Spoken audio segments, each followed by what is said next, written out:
अगर आप स्काई में अकर होने वाले सेलेस्टियल इवेंट्स में रुचि रखते हैं तो दिसंबर 2025 का मंथ खगोल विज्ञान में रुचि रखने वालों के लिए अनेक दुर्लभ और आकर्षक घटनाएं लेकर आ रहा है, जिन्हें आप अपने कैलेंडर में मार्क कर लीजिए। सबसे पहले 4 दिसंबर को स्काई में ईयर 2025 का आखिरी सुपरमून दिखाई देगा। दिसंबर मंथ में दिखाई देने वाले इस सुपर मून को कोल्ड मून के नाम से भी जाना जाता है।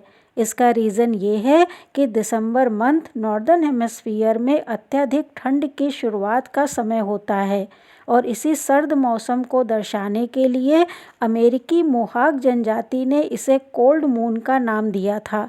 इसके अलावा दिसंबर मंथ के इस सुपर मून को लॉन्ग नाइट मून का भी नाम मिला है, क्योंकि इस मंथ की ये पूर्णिमा विंटर सॉल्स्टाइस के आसपास पड़ती है। इस समय वर्ष की सबसे लंबी रात होती है।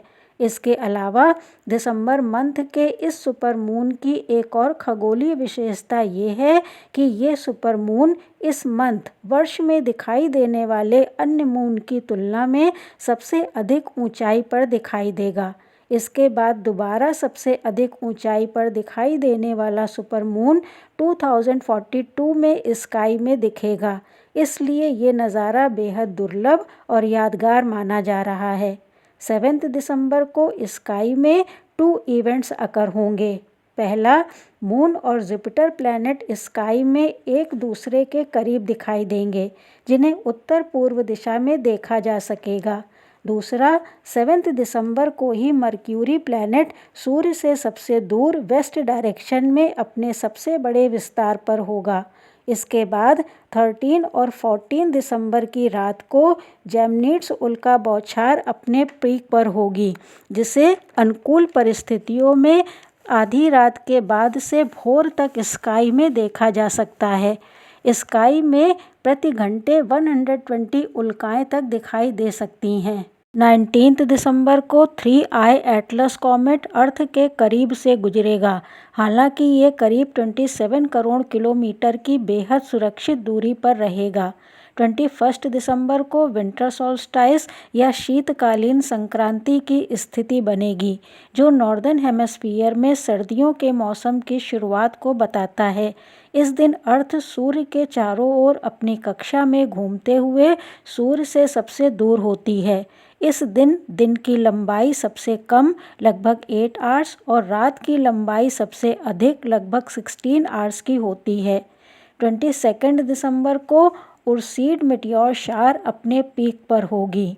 27 दिसंबर को स्काई में 2 इवेंट्स एक बार फिर से देखे जा सकेंगे। पहला, 10% रोशनी के साथ घटता हुआ अर्धचंद्र यानी कि वेनिंग क्रेसेंट मून स्काई में दिखाई देगा और 27 दिसंबर को ही चंद्रमा सैटर्न और नेपच्यून प्लैनेट के पास से गुजरेगा। और लास्ट में 31 दिसंबर को मून अपने वैक्सिंग गिब्बस शेप के साथ प्लेयर्स तारा समूह के पास दिखाई देगा और एक आश्चर्यजनक खगोलीय दृश्य प्रस्तुत करेगा। तो इस तरह 2025 के दिसंबर का ये मंथ एस्ट्रोनॉमिकल इवेंट्स के लिहाज से स्काई गेजर्स के लिए काफ़ी एक्साइटिंग होगा। आई होप आपको मेरा ये वीडियो भी नॉलेजेबल लगा होगा। अगर आपको मेरे वीडियोस अच्छे लगते हैं तो प्लीज़ इसे लाइक करें, कमेंट सेक्शन में अपने व्यूज़ बताएं, इसे अपने फ्रेंड्स एंड फैमिली मेम्बर के साथ शेयर करें और अगर अभी तक आपने मेरे चैनल को सब्सक्राइब नहीं किया है तो प्लीज़ इसे सब्सक्राइब करें। मिलते हैं नेक्स्ट वीडियो में नए टॉपिक के साथ। Thank you.